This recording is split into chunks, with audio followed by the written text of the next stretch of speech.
अभी राजस्थान के अंदर एग्रीकल्चर ऑफिसर का इंटरव्यू होता, कृषि अनुसंधान अधिकारी का, तो उसके अंदर सरदार शहर के युवा पवन कुमार कसवा के द्वारा राजस्थान टॉप किया गया है। तो निश्चित रूप से ये काफी गौरवशाली बात है। चूरू जिले का नाम पवन कसवा ने रोशन किया है और निश्चित रूप से ये बहुत बड़ी और खुशी की बात है। पवन कसवा से हम जानने की कोशिश करेंगे कि कृषि विज्ञान के अंदर विद्यार्थियों के लिए किस प्रकार की संभावना है, किस प्रकार तैयारी की जाए और कौन कौन से किस किस प्रकार का जो विषय और प्रश्न है जो पेपर में आते हैं और किस प्रकार से इंटरव्यू में क्या क्या पूछा जाता है, ये तमाम बातें जानने की कोशिश करेंगे। पवन जी, आपका राजस्थान की जान में स्वागत है और हम आपको बधाई देते हैं कि आपने राजस्थान टॉप किया। धन्यवाद संजय जी। पवन जी, आपने जब कृषि अनुसंधान अधिकारी का जब पेपर दिया था तो तैयारी की थी, तो कितने घंटे रोज पढ़ते थे और किस प्रकार का सब्जेक्ट आपको पढ़ना पड़ता था और क्या लगता था कि कैसा पेपर आएगा? जी सर, उस समय मैं 10 से 12 घंटे पढ़ाई करता था। ये मैंने पढ़ाई स्टार्ट की थी 2017 से। उसके बाद में ये 2020 फरवरी में वैकेंसी आई थी और 23 फरवरी 2020 को इसका एग्जाम था और अभी 14 जुलाई से लेकर 16 जुलाई के मध्य इसमें इंटरव्यू किए गए थे, साक्षात्कार हुए थे आरपीएससी द्वारा। और इसमें सर मैंने पढ़ाई, इसमें सोइल साइंस जो मेन होता है, इसमें एग्रीकल्चरल केमिस्ट्री की कुछ बुक्स होती है उनको पढ़ना होता है, जिसमें मास्टर डिग्री भी होती है। इसके अलावा केमिस्ट्री के सब्जेक्ट होते हैं और इसमें 50 क्वेश्चन राजस्थान जीके के भी पूछे गए थे जो राजस्थान के छात्रों को वरीयता मिल सके इसके लिए। इसमें टोटल 180 क्वेश्चन आए थे सर, जिसमें से 130 क्वेश्चन सोइल साइंस से थे और 50 क्वेश्चन जीके से थे, राजस्थान जीके से थे। आपने जब पेपर दिया था तो ऐसे कौन कौन से क्वेश्चन आए थे जो आपको आज भी याद है और आपको रोमांचित भी करने वाले क्वेश्चन लग रहे थे, जैसे राजस्थान जीके से? राजस्थान जीके से इन्होंने हमें ज्यादातर जियोग्राफी से ज्यादा क्वेश्चन पूछे थे। जियोग्राफी एग्रीकल्चर से रिलेटेड भी होता है और क्लास संस्कृति से भी पूछे थे। इतिहास से कम क्वेश्चन पूछे थे। उन्होंने जियोग्राफी पे ज्यादा ध्यान दिया था, जैसे कोटा में वन कैसे होते हैं, चूरू जो क्षेत्र है वहाँ सबसे कम इसका क्वेश्चन आया था कि वन क्षेत्र सबसे कम कहाँ होते हैं, चूरू में होते हैं। उसके अलावा वन क्षेत्रों से हाईएस्ट कहाँ पे होते हैं, जैसे उदयपुर में है। ये क्वेश्चन जियोग्राफी से रिलेटेड पूछे थे। चूरू जिला है वो वन क्षेत्र में सबसे कम की श्रेणी में आता है, लेकिन मार्क्स है वो चूरू जिले के स्टूडेंट के राजस्थान में सबसे ज्यादा है, तो काफी ये अच्छी बात है। तो जब आपका ने पेपर दिया था तो पेपर देने के बाद में इंटरव्यू में कितने लोगों को कॉल किया गया और इंटरव्यू में कौन कौन से प्रश्न पूछे गए? इसमें 24 वैकेंसी थी, इसके 3 गुना बुलाए गए थे। टोटल 72 स्टूडेंट इसमें इंटरव्यू के लिए कॉल किए गए थे और इसमें पेपर में लगभग 180 क्वेश्चन आए थे। इन्होंने 72 स्टूडेंट थे वो बुलाए थे और इंटरव्यू में मेरे डॉक्टर संगीता आर्य जी आए थे मेंबर। उसके अलावा 2 एक्सपर्ट थे। संगीता आर्य जी ने तथ्यात्मक क्वेश्चन और जैसे मेरा MSc नवसारी से था वहाँ से पूछे और उन्होंने कहा कि जो हमारा राजस्थान है जिसको अरावली 2 क्षेत्रों में बांटती है, एक ट्रॉपिकल जोन और एक डेजर्ट जोन, तो इसमें जो पेड़ पौधे होते हैं उनमें जो उनकी क्या चेंज है, बिहेवियरल क्या चेंज है, ये क्वेश्चन पूछे थे। उसके अलावा एक्सपर्ट थे, उन्होंने सोइल साइंस से रिलेटेड ज्यादा क्वेश्चन पूछे थे। कोई एक दो क्वेश्चन बताइए जो आपको पूछे गए थे और जैसे मतलब किस प्रकार का व्यक्तित्व है, इसको देखने के लिए भी प्रश्न निश्चित रूप से पूछे जाते होंगे। जी सर, उन्होंने यह भी पूछा था कि आप कृषि अनुसंधान अधिकारी क्यों बनना चाहते हैं, हम आप में ऐसी क्या खूबी देखें जो आपको इसके लिए चयन करें। इसके अलावा उन्होंने जो क्षेत्र हमारे राजस्थान में क्या क्या हम कृषि में स्कोप कर सकते हैं वो पूछे थे। उसके अलावा जो एक्सपर्ट थे उन्होंने जैसे हमारे समस्या रहती है लवणीय मृदा की, तो उसको कैसे पहचानेंगे। उसके अलावा उन्होंने एनालिसिस, सॉइल एनालिसिस से रिलेटेड ज़्यादा क्वेश्चन पूछे थे ताकि हम जैसे मिट्टी और पानी की जाँच कर सकें, उससे रिलेटेड ज़्यादा क्वेश्चन पूछे थे। तो आपने मतलब जो 1-2 क्वेश्चन के आप जवाब ही बताइए, आपने क्या दिया था?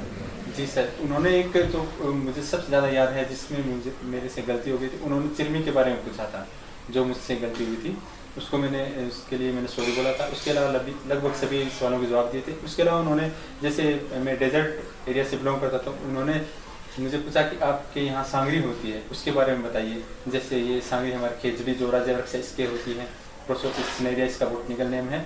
उसके अलावा उन्होंने कुमट, जिसको कुमटिया भी कहते हैं, जो डेजर्ट में और सोइल इरोजन जो मृदा संरक्षण के लिए काम में लिया जाता है, इसका पूछा था सर। और उसके अलावा जैसे यूकेलिप्टस जिसको नॉर्मल स्पेदा भी कहते हैं, स्पेदा के बारे में पूछा था कि इसके लाभ और हानि बताइए। जैसे स्पेदा हमारे जो गंगानगर और हनुमानगढ़ में सेम की समस्या आ गई थी, वहाँ हमें स्पेदा का बहुत उपयोगी था। अभी स्पेदा का दुरुपयोग ऐसे हो रहा है कि वो ज़्यादा पानी इवेपोरेट कर रहा है, जिससे जो ग्राउंड वाटर लेवल है वो गिर रहा है धीरे धीरे। उस समय उसका अच्छा उपयोग था, अभी उसकी हानि है। अभी सफेदे की जरूरत नहीं है। अभी स्पेदे की जरूरत नहीं है, और गवर्नमेंट ने मना भी किया है कि अभी आप कम लगाइए यूकेलिप्टस, और ये नहरों के दोनों किनारों पे लगाया जाता है, जिससे कि जो एक्स्ट्रा पानी जो सीपेज से पानी आ जाता है या जो ग्राउंड वाटर टेबल ऊपर आ जाता है तो उसको नीचे कायम करने में बेहतर रहता है। आपने अभी बताया था कि चिरमी का एक प्रश्न आपसे गलत हो गया था, तो उसका सही जवाब क्या था? चिरमी एक लोकगीत है जो माताओं द्वारा अपने वात्सल्य रूपी प्रेम के लिए अपने बच्चों के लिए गाया जाता है। राजस्थान का लोकगीत है चिरमी। चिरमी राजस्थान का लोकगीत है, और ये प्रश्न इनसे एक प्रश्न मात्र गलत हो गया था, और एक प्रश्न गलत हुआ। तो कुल मिलाकर अगर बात करें थ्योरी की और इंटरव्यू की, तो दोनों को मिलाकर राजस्थान इन्होंने टॉप किया है, और लगभग 6000 स्टूडेंट एग्जाम में बैठे थे। तो निश्चित रूप से 6000 स्टूडेंट है वो 24 पोस्टों के लिए बैठे थे, और 24 पोस्टों में सबसे ज्यादा अंक है वो हासिल किए हैं पवन कुमार कसवा ने। पवन कुमार कसवा भी वो सरदार सर की काका कॉलोनी में रहते हैं। इनके पिता हरलाल जी है, वो वैद्य है और सरकारी सेवा के अंदर है, वो सेवाएं दे रहे हैं। तो आपने क्या शुरू में ही सोचा था कि आपको कृषि के क्षेत्र में जाना है, न कि आपको वो मतलब डॉक्टर नहीं बनना है, चाहे आयुर्वेदिक हो या एलोपैथिक हो? जी सर, मूलतः मैं कृषि परिवार से ही हूँ, और हमारे यहाँ कृषि की काफ़ी ज़्यादा समस्याएं भी हैं, और कृषि में स्कोप भी काफ़ी ज़्यादा है। तो मेरा 12वीं 12th पास करने के बाद में मैंने जेट का एग्ज़ाम किया था, जॉइंट एंट्रेंस टेस्ट, जो राजस्थान कृषि विभाग द्वारा करवाया जाता है। तो उसके बाद में मैंने यूनिवर्सिटी में, जोधपुर यूनिवर्सिटी में एडमिशन लिया था, और मेरा शुरुआत से यही टारगेट था कि कृषि में ही जाना है। उसके बाद में मुझे एग्रीकल्चर ऑफिसर और एग्रीकल्चर रिसर्च ऑफिसर में जाना ज़्यादा बढ़िया लगा था, तो इसी की तैयारी की थी मैंने, जिसमें मेरा एग्रीकल्चर ऑफिसर में रिटर्न क्लियर है। अभी इंटरव्यू आगे करवाई गया है। अभी ARO का इंटरव्यू शेष है। ARO का इंटरव्यू हो गया, इसका रिजल्ट भी आ गया। इसके अलावा एक एग्रीकल्चर ऑफिसर कृषि अधिकारी पद भी होता है, जो डिस्ट्रिक्ट लेवल पे बैठते हैं AD ऑफिस में, तो उसका इंटरव्यू बाकी है, रिटर्न हो गया। तो पवन कुमार ने ARO का इंटरव्यू है वो एकदम पास कर लिया है, और ARO के एग्जाम में ही वो राजस्थान इन्होंने टॉप किया है। एग्रीकल्चर रिसर्च ऑफिस यानी कृषि वैज्ञानिक के रूप में ये अपनी सेवाएं देंगे। तो पवन जी, आपको क्या लगता है कि कृषि ऑफिसर के रूप में आप सेवाएं देंगे, तो राजस्थान के अंदर कौन सा रिसर्च होना चाहिए ताकि किसानों को उसका लाभ मिले, और जो रिसर्च है जिसको आप आगे बढ़ाना चाहेंगे? जी सर, मुख्य समस्या हमारे राजस्थान में ये है कि हमारे पास सिंचाई की सुविधाएं नहीं है। मानसून की बरसात कम होती है, जिसकी काफ़ी सारे कारण हैं, जैसे हमारी समुद्र महासागरों से द्विक स्थिति, अरावली का आना, इसके अलावा जैसे पश्चिमी हवाएं आती हैं, गर्म हवाएं, उनका कारण है। तो हमें यहाँ सिंचाई की सुविधाएं और सिंचाई की जो तकनीकी हैं, नई तकनीकी उपयोग में लाना होगा। जैसे हमारे हनुमानगढ़ और गंगानगर एरिया है, जहाँ चेक बेसिन से पानी दिया जाता है, जिसमें काफ़ी ज़्यादा पानी वेस्टेज होता है। उसकी बजाय अगर हम जैसे ड्रिप इरिगेशन या स्प्रिंकलर इरिगेशन, जो हमारे बीकानेर में यूज़ में लिया जाता है, और सावा जो केनाल में जो यूज़ में लिया जाता है, अगर इससे लें तो हमारे चूरू, बीकानेर और नागौर, जोधपुर तक सिंचाई की व्यवस्था हो सकती है। इसके अलावा हमारे जैसे पीछे माननीय सांसद महोदय राहुल जी कसवा ने एक प्रोजेक्ट लाए थे, जिसमें यह था कि यमुना से सीधा राजगढ़ में पानी लाया जाए, जिसका पानी चूरू और झुंझुनू और सिक्कर के ग्राम पंचायतों को दिया जाए सिंचाई के लिए। उसके अलावा सर, हमारे पूर्वी राजस्थान में भी बहुत सारे बांध बनाए गए हैं जो काफ़ी अच्छे हैं। ये है सर। तो ये सिंचाई के बारे में बता रहे थे, यमुना का पानी भी केंद्र सरकार के द्वारा चूरू जिले के अंदर एक बड़ा डैम बनना है, जिससे झुंझुनू और सीकर में बनना है। तो निश्चित रूप से वो योजना भी राजस्थान को और चूरू जिले और अपने शेखावाटी संभाग को हरा भराने में योगदान देगी। अटल बिहारी वाजपेयी के टाइम भी एक योजना पे चर्चा हुई थी कि नदियों को आपस में जोड़ दिया जाए, तो जैसे राजस्थान में भी नहरों को आपस में जोड़ दिया जाए, तो उस मामले में अपन कितना कुछ कर सकते हैं? जी सर, इसका सबसे ज़्यादा फायदा उठाया है हमारे गुजरात स्टेट ने। वहाँ नदियों को काफ़ी ज़्यादा जोड़ा जा चुका है, जिससे एक बाढ़ की समस्या भी कम होती है। बरसात के समय हमारे ज़्यादा बारिश होती है, और उसके अलावा हम बाद में जैसे कम बरसात होती है या जो रबी सीजन होती है, वहाँ उस पानी का उपयोग कर सकते हैं। हमारे राजस्थान में भी बहुत सारी नदियों को जोड़ा गया है, जैसे माई से जोड़ा गया है, जैसे अपने जो माई और लूनी है, जवाई नदी है, इनको जोड़ा गया है। उसके अलावा जैसे पूर्वी राजस्थान में चंबल के साथ कुछ नदियों को जोड़ा गया है। बिसलपुर बांध बनाया गया है, जिससे जयपुर तक पेयजल और सिंचाई की सुविधाएं दी जाती है। जैसे भरतपुर में यमुना का पानी लाया गया है। ये कुछ है सर। अगर राजस्थान सरकार आपको ऑप्शन दे कि राजस्थान में कृषि के मामले में सबसे पहले क्या किया जाना चाहिए ताकि किसानों का भला हो सके, तो वो आपके दिमाग में क्या योजना है कि जो राजस्थान में लागू होनी चाहिए? सबसे जरूरी है कि हम नई जो तकनीक, उत्तम जो बीज हैं, उनका उपयोग करें। जो पुराने बीज हैं उनमें जो उनकी जो लाइफ ड्यूरेशन होता है वो 110 से 120 दिन होता है, उसको घटा के जो नए रिसर्च हो रहे हैं तो उत्तम बीज का यूज में लिया जाए। उसके अलावा हमारे सिंचाई सुविधाएं काफ़ी अच्छी करनी चाहिए, जैसे ड्रिप इरिगेशन। उसके अलावा हमें फर्टिलाइजर का भी थोड़ा यूज में लेना चाहिए, जैसे कंपोस्ट वगैरह है इनको कम वेस्टेज करना चाहिए। और उसके अलावा हम पेस्टिसाइड है उसका यूज कर सकते हैं जहां हमें ज़रूरत पड़ी, तो जैसे टिड्डी में थोड़ी समस्या हुई थी तब हम कर सकते हैं। इस मामले में सरकार को क्या करना चाहिए? ये बात तो आपने बताई कि इसको तो किसान खुद भी कर सकता है और अच्छे बीज है वो बीज भंडारों पर भी उपलब्ध है। जैसे आपने बताया कि कम समय में तैयार होने वाली फसलें और बीज होने चाहिए, तो सरकार को क्या करना चाहिए? सरकार को जो नए बीज हैं वो राजस्थान सीड कॉरपोरेशन है या नेशनल सीड कॉरपोरेशन है उनके द्वारा ज़्यादा उगाया जाए और उनको गांव-गांव में बंटवाया जाए। अभी बहुत कम ही, जैसे अगर हम देखें तो एवरेज लगभग 200 से 250 किलो ही बीज पहुंचते हैं एक ग्राम पंचायत पे। मुझे जहाँ तक पता है चूरू जिले में, तो उसको बहुत ज़्यादा बढ़ाया जाए, हर किसान के पास ये उपलब्ध हो। उसके अलावा जैसे यूरिया और डीएपी है ये भी गाँव में सुविधा मिले, आपूर्ति पूर्ण हो। उसके अलावा इनको जो यंत्र खरीदते हैं नए नए यंत्र उनमें सब्सिडी दी जाए और जो सब्सिडी का जो प्रोसेस है उसको बहुत ही सॉफ्ट बनाया जाए, बहुत छोटा बनाया जाए। जैसे ऐसे ना हो कि आप कोटेशन दो उसके बाद में हम पास करेंगे ऐसे। और जो डिग्गी दी जाती है सरकार द्वारा उनकी संख्या बढ़ाई जाए। अभी डिग्गी बहुत कम मिलती है और रेट में मिलती है। और जो बूंद बूंद सिंचाई है उसमें सब्सिडी है, जैसे चूरू बीकानेर जहाँ ज़रूरत है, जहाँ एग्जैक्ट जरूरत है, पानी की कमी है, वहाँ पे इन पर सब्सिडी बढ़ाई जाए। तो किसानों को निश्चित रूप से अगर सुविधाएं दी जाएगी तो फसलें होगी और फसलें अगर ज्यादा होगी तो राजस्थान खुशहाल और समृद्ध होगा। तो निश्चित रूप से ये जुड़ा हुआ है कि अगर किसान समृद्ध होगा तो प्रदेश समृद्ध होगा। तो इस मामले में सरकार को अच्छे बीज किसानों को उपलब्ध करवाए जाने चाहिए। अब अगर बात करें तो 10% ही बीज किसानों को अच्छे मिल नहीं पाते हैं। इसके अलावा इन्होंने बात बताई यूरिया की और पेस्टिसाइड की। तो पेस्टिसाइड के बहुत सारे दुष्परिणाम भी आ रहे हैं, लोगों का यहाँ तक मानना है, हालांकि ये बात पूर्ण रूप से प्रमाणित नहीं है कि कैंसर या गंभीर बीमारियां भी इनसे हो जाती है। तो उस मामले में हमें जहाँ तक जानकारी है कि आपका सब्जेक्ट भी रहा था, इस पे आपने रिसर्च भी किया था। तो जो रसायनों का दुष्परिणाम है वो फसलों के द्वारा और सब्जियों के द्वारा और अनाज के द्वारा हमारे अंदर आ रहा है, तो वो कितना आ रहा है, किस प्रकार आ रहा है, तो किस प्रकार रोका जा सकता है? जी सर, अभी हमारे भारत देश में लगभग 140 करोड़ जनसंख्या है। अगर उनका पेट भरना है, उनके लिए भोजन की आपूर्ति करनी है, खाद्य सुरक्षा करनी है, तो हम रसायनों का उपयोग को नकार नहीं सकते। बड़े बड़े देश हैं जैसे समृद्ध देश हैं, जापान, ताइवान, अमेरिका, चाइना, ये भी यूज में लेते हैं। पर इसमें समस्या यह होती है कि pesticide use post pre harvest interval होता है, उसका ध्यान में रखा जाए।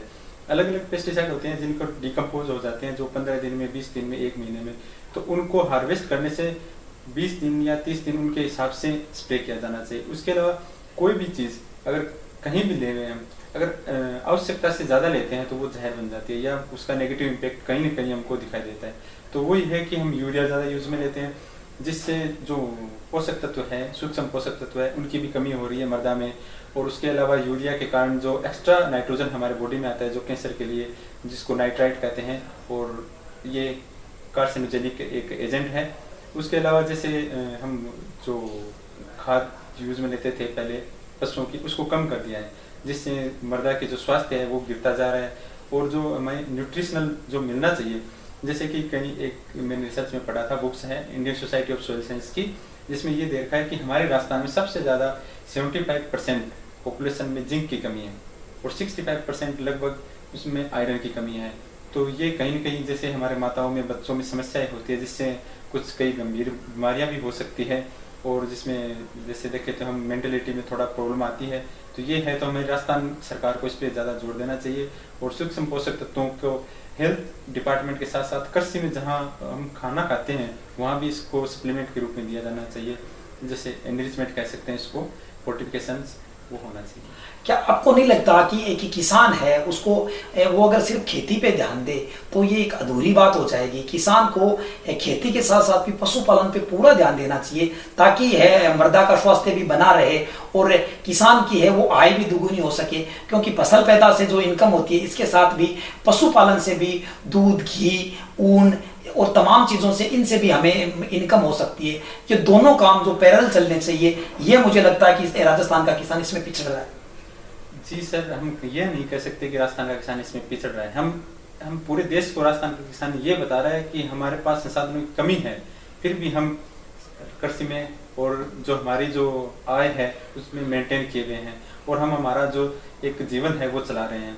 जैसे हम महाराष्ट्र के किसानों के बारे में सुनते हैं कि वहाँ सुसाइड आत्महत्या की है, लेकिन हमारे राजस्थान में नहीं है। हमारे पास वर्षा है वो जो वेस्टर्न राजस्थान है उसमें 200 से 300 mm ही होती है, फिर भी चलाते हैं। इसका मूल कारण यही है जो आप बता रहे हैं, मिक्स्ड फार्मिंग, जिसमें हमारे राजस्थान के किसान क्या करते हैं कि जो रबी फसल होती है उसमें जो भेड़ पे है, बकरी पालन पे है और पशुपालन पे, दुग्ध उत्पादन पे भी डिपेंड रहते हैं। जो उनके आय के जो सोर्स हैं वो बहुत हैं, एक चीज पे नहीं डिपेंड है।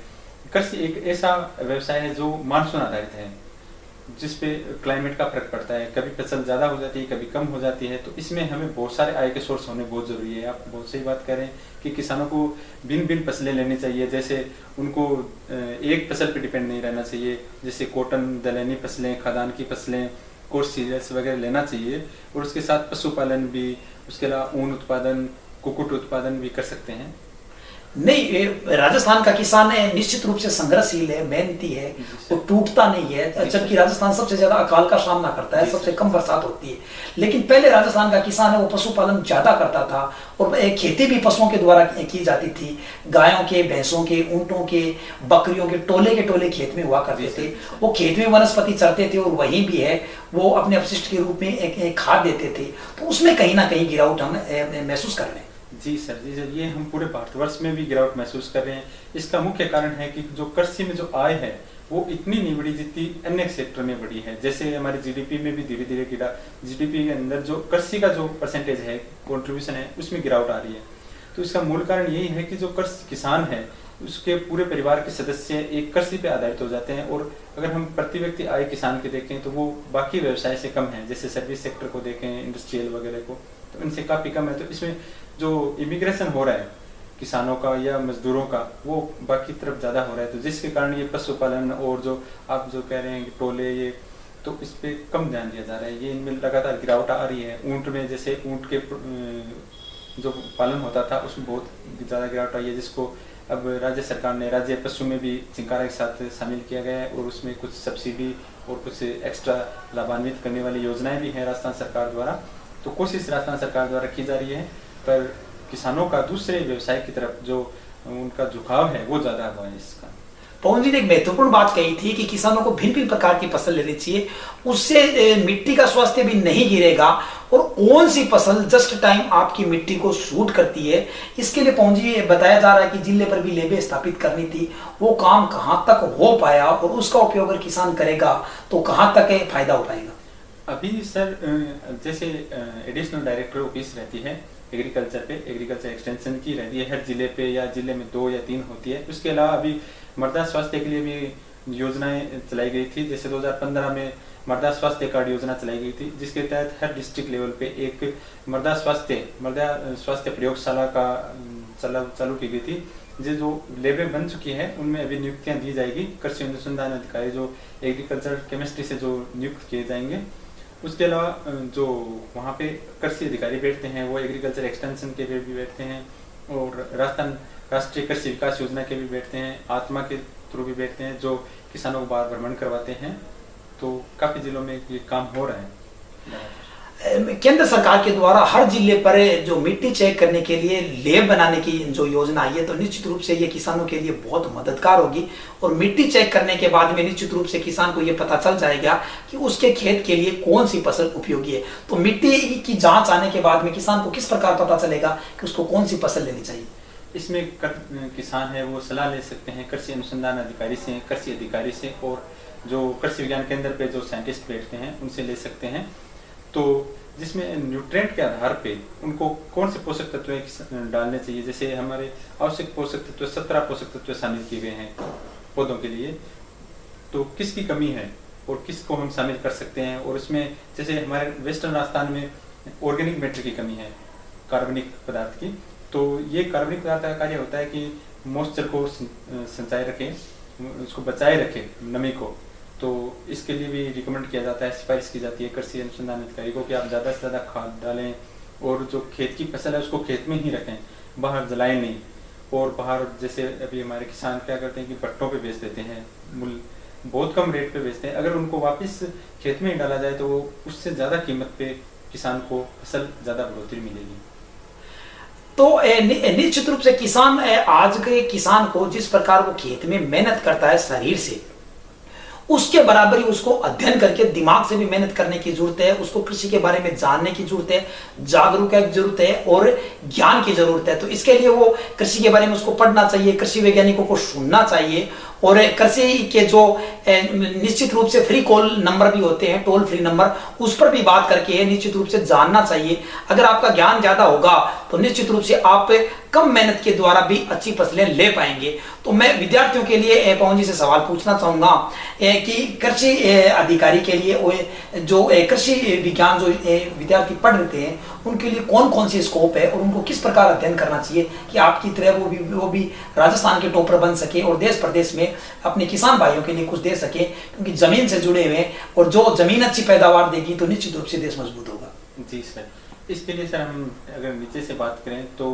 12वीं कक्षा के बाद में कृषि प्रयोगशिक्षक की एक भर्ती आती है जो 3rd ग्रेड है, राजस्थान सरकार द्वारा आयोजित करवाई जाती है, इसमें दे सकते हैं। उसके बाद में जो अंडर ग्रेजुएशन लेवल पे BSc करने के बाद में आप कृषि सहायक अधिकारी जो राजस्थान सरकार द्वारा, उसके अलावा आप बैंकिंग सेक्टर में भी जा सकते हैं। उसके अलावा आप food corporation of India, national seed corporation, Rajasthan seed corporation में काफ़ी वैकेंसी आती है। इसके अलावा हमारे नाबार्ड में भी वैकेंसी आती है। उसके बाद में अगर आप MSc लेवल पे बात करें तो कृषि अनुसंधान अधिकारी, कृषि अधिकारी और जो सब्जेक्ट मैटर स्पेशलिस्ट होते हैं कृषि विज्ञान केंद्र पे जो साइंटिस्ट नियुक्त किए जाते हैं। उसके अलावा इसमें PhD की भी व्यवस्था होती है और PhD के बाद में आप असिस्टेंट प्रोफेसर और एग्रीकल्चर रिसर्च साइंटिस्ट जो सेंट्रल लेवल पे एग्जाम करवाया जाता है ICAR द्वारा, उसमें जा सकते हैं। तो निश्चित रूप से आपने जो ARO का एग्जाम फाइट किया है तो उस स्तर की मतलब आप रोज कितने समय तक पढ़ते थे और कौन कौन सी किताबें पढ़ते थे? क्योंकि इसमें आउट ऑफ भी काफी मतलब सारा पाठ्यक्रम होता है, तो निश्चित कोई किताबें नहीं होती कि ये इन्हीं के अंदर से आएगा। तो किस प्रकार की तैयारी थी, रोज कितने घंटे पढ़ते थे और कितनी मतलब फर्स्ट टाइम में आपको राजस्थान टॉपर बन गए या एक आधी बार पहले भी ट्राई किया? नहीं सर, ये पहली बार 2013 के बाद में अभी वैकेंसी आई थी 2020 में, तो इसके लिए मैं कम से कम 12 से 14 घंटे दिन में पढ़ाई करता था। और इसमें साथ साथ में मेरा MSc भी था, वो सोइल साइंस से था, और PhD की एंट्रेंस एग्जाम की भी तैयारी करता था। तो तैयारी मेरी सोइल साइंस की काफ़ी अच्छी थी।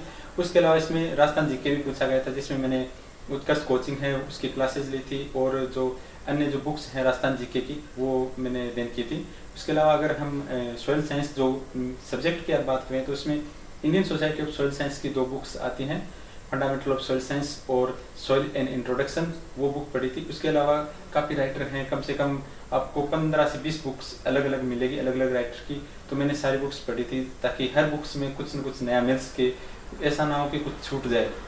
छूटना भी एक गलत आदत रहती है कि कहीं ये क्वेश्चन रह जाए और हमें बाद में रिग्रेट हो, अफसोस हो कि ये रह गया।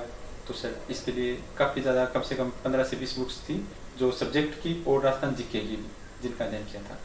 पवन जी की बात अगर माने तो निष्कर्ष यही निकलता है कि सफलता का कोई शॉर्टकट नहीं होता है, हार्ड मेहनत की सफलता का मूल मंत्र है। आप अगर मेहनत करेंगे, दुनिया की हर आदमी के पास 24 घंटे हैं, इससे ज्यादा समय किसी के पास नहीं होता है। वही 24 घंटे आपके पास समय, उसमें आप अब कितना ज्यादा से ज्यादा समय पढ़ाई को दे पाते हैं। तो अगर जितना ज्यादा समय देंगे और जितना एकाग्रता के साथ पढ़ेंगे तो निश्चित रूप से सफलताएं आपके चरण चूमेगी।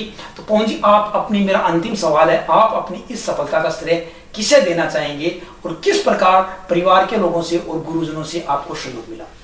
जी सर, इसमें सबसे ज्यादा तो मैं धन्यवाद देना चाहूँगा मेरे माताजी और पिताजी को, और उसके अलावा मेरे बड़े भैया हैं डॉक्टर सुशील कस्वा और भाभी जी हैं डॉक्टर किरण कस्वा, उनको भी धन्यवाद देना चाहूँगा। उनका मेंटली सपोर्ट बहुत अच्छा रहा था। उसके अलावा हमारे जो स्कूल के टीचर थे डॉक्टर गिरीश जिलाटा हैं और धीरज जी शेखावत हैं, तो उनका भी सहयोग रहा। उसके अलावा जो यहाँ कृषि विज्ञान केंद्र पे है डॉक्टर हरकुल जी सारण और डॉक्टर ओम प्रकाश जी शर्मा हैं जो अभी कमिश्नर पद पे हैं दिल्ली, उनका सहयोग रहा था। उनका सहयोग रहा था। और सवाल तो मैंने अंतिम बोल दिया था, लेकिन फिर भी मैं एक सवाल और पूछ रहा हूँ। नए जो विद्यार्थी हैं, जो मतलब इसे इंटरव्यू के माध्यम से आपको सुन रहे हैं, उनको क्या कहना चाहेंगे? उनकी सफलता के लिए उनको क्या करना चाहिए, ताकि कम शब्दों में बताएं, ताकि वो आपकी बात को माने और एक प्रेरक के रूप में आपको ले, तो वो किस प्रकार तैयारी करें कि सफलता उनको मिलेगी? जी सर, रिटर्न एग्जाम के लिए आपको खुद के नोट्स बनाने चाहिए और जहाँ जितनी भी बुक्स मिले, सोर्स मिले, उसको पढ़ना चाहिए। इसके अलावा जो इंटरव्यू होता है वहाँ आपके साथ तथ्यात्मक क्वेश्चन भी किए जाते हैं, आपसे पूछा भी जाता है, आपके पर्सनैलिटी की भी चेक की जाती है। तो वहाँ आपको एक्स्ट्रा एक्टिविटी पर भी ध्यान दिया जाना चाहिए। जैसे हम देखें तो आप अपना बिहेवियर कैसा होना चाहिए वगैरह। तो ये बातें थी, आपको एकता के साथ तैयारी करनी चाहिए, खूब पढ़ना चाहिए और नया कुछ करना चाहिए। देश ने आपको बहुत कुछ दिया है, देश को आप भी कुछ दें। इसके लिए आप अगर बेहतर करेंगे तो निश्चित रूप से आपके लिए, देश के लिए और सबके लिए बेहतर होगा। तो निश्चित रूप से हम एक राजस्थान टॉपर से बात करके किसान भाइयों के लिए और विद्यार्थियों के लिए ज्ञानवर्धक जानकारी ले कराए थे। आगे भी इस प्रकार की जानकारियों के लिए आप लगातार देखते रहिए RKJ न्यूज।